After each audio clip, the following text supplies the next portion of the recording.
Greetings, Anthronaut. I'm Mark Thomas, your traveling anthropologist.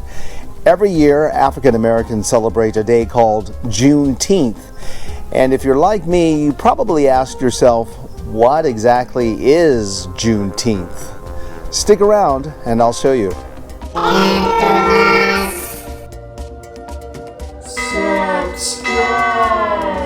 Although many citizens try to propagandize its history, the truth is the United States of America is built on the backs of African slaves.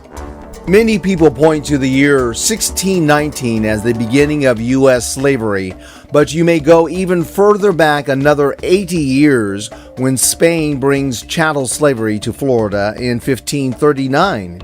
Thus begins a brutal industry which rips African people from their homeland, their families, and their culture.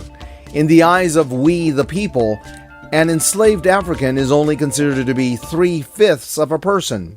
This hypocrisy reaches a bloody crescendo with the American Civil War from April 12, 1861 to May 9, 1865, as Union soldiers from the North battle pro-slavery rebels in the South.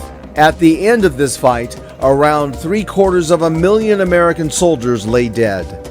In order to mend the Union, Republican President Abraham Lincoln issues the Emancipation Proclamation on January 1, 1863, in which he officially frees slaves from the Confederate States. But remember, this all happens well before the internet, or even the telephone for that matter, so it takes years for word to get around. Also, those with a financial interest in slavery are in no rush to give up on their so-called property, especially in Texas. However, on June 19, 1865, the gig is up, as Union General Gordon Granger arrives into Galveston with his troops and crushes this rebellion with General Order Number 3. Strangely, 2 Union states, Delaware and Kentucky, remain slave havens for around 6 more months.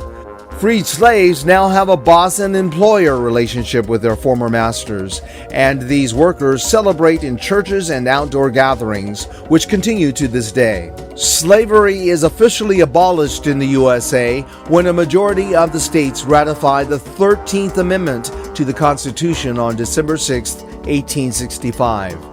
In 1976, retired African-American teacher Opal Lee leads a campaign to make Juneteenth a federally recognized holiday, and on June 17, 2021, U.S. President Joe Biden signs that bill into law.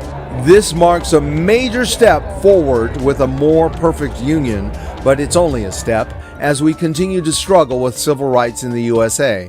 This is made plain by the Black Lives Matter movement, which emerges in 2013 to address police brutality, for-profit prisons, and other similar abuses. But there is hope for our country as long as we all focus on the first 2 letters of USA. If you enjoyed this informative trip down memory lane, please like, comment, and share this episode. And if you have yet to do so, please subscribe and press that bell so you don't miss any future shows. See you on the next episode of Anthronauts.com. Booyah!